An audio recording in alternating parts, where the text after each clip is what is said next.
Okay. Now we progress it. We give them a two-step release. You notice the agile bags I have behind their heels. Whenever we play catch technique, we are defining where the fight is going to happen. And we're not freaking backing up, right? This is the best technique to play if you can play it. If you got the dudes in this spot to be able to play it. Now we're forcing them to stay square. A little bit of crossover there, but I like how Keaton's keeping his hips and his shoulders square. I feel like his eyes are low. That's really good reaction response, and he's able to cut it off. Okay, now, Coach, what do you do when you got an ability discrepancy?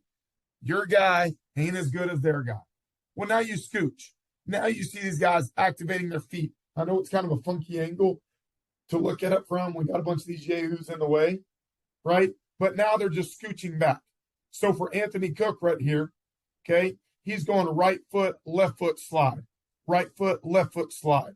All it is a backward shuffle, if you can imagine that, right? Without the gallop, right? Right foot, left foot. Lead foot, trail foot. They're just getting their feet activated to where I can go backwards, right? I don't want to get totally just run by this guy and put that post safety in a bind. Still ending up with the same leverage. We're primarily going to be outside leverage because we want to funnel things to that post safety. If we don't have a post safety, we're primarily going to be inside leverage, just like most of you guys.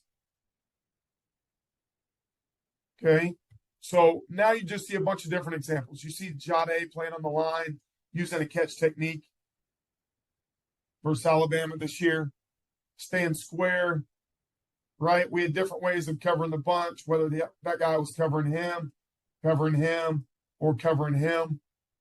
Changed up the pattern by series or scouting report or who was where in the bunch.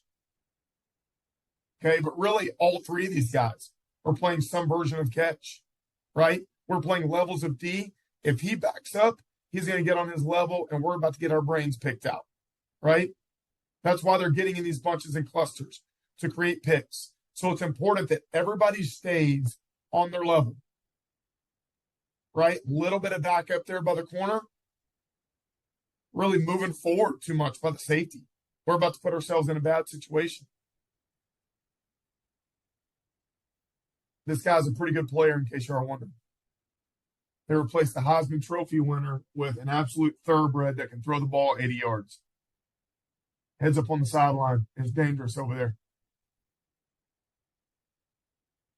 Okay. You see Derek wearing man free. Guys, it's 3rd and 5. Right? It does us no good for him to catch the ball right there in front of us. So obviously, scooch technique is not an option. We're playing catch. Coach, feel free to stop me, man, if we got some questions coming up. I hadn't really looked at that in a while. Okay, nice job right there by Derek.